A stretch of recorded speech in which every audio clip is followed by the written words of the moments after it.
My ideas do not come from my mind. So I'm asked to speak about the intangible cultural assets Ideas are floating around in the universe. and the measures that are required to educate Grenadians about their value.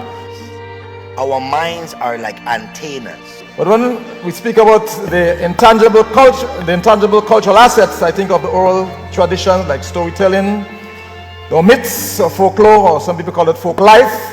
Our minds are that antenna that is actually going to break down the frequency chains and the signals that are coming in. The performing arts in whatever form, whether it's music, dance, drama. Local knowledge, we talk about traditional skills, rituals. Our human beings sometimes function like a cell phone. And what I find here is that intangible cultural asset, it gives us an identity and connects us to the past, to the present, and it goes into the future. Cell phone have a electrical battery that sends an electrical charge to the motherboard. You press call, he create a complete socket. That complete socket called frequency called signal called frequency. Now somebody in Germany picks up that phone and they're speaking to me in real time. Was that the essence of the intangible culture? It gave us that cohesion and help us to feel better, a better part of our society. There is a system. And that system, every system has been designed after the systems of nature, and every machine is after the human anatomy. We are the greatest machine. To show indeed the importance of the folklore and the folk songs that kept us together.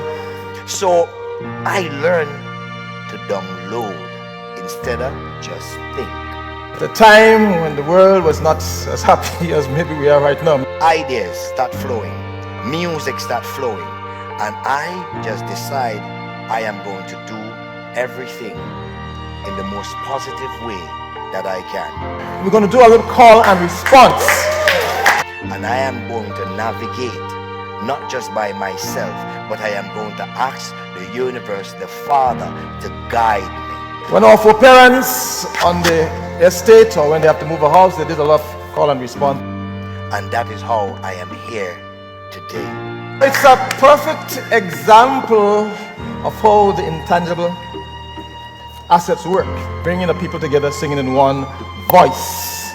Before all the specialists and the people who understand the business part of it, you, the creative, it is different for you. You first have to know yourself.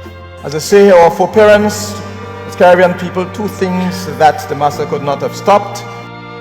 You first have to understand that what you are doing is not just you, but it is planted in you. It was singing and it was dancing. And that is why song and dance is still one of the most powerful expressions of our Caribbean people. You first have to understand that you are special. Again, coming back to the folk music. When you go to the show, when you're on that stage, when you are painting, somebody buys your painting because you're special. Long before many of the Caribbean territories received their political independence from Great Britain, this song, Island in the Sun, was heralded as the informal anthem of the Caribbean. When I'm on stage and I dance and I sing, that is special because there is thousands of people in the crowd that does not do what I do.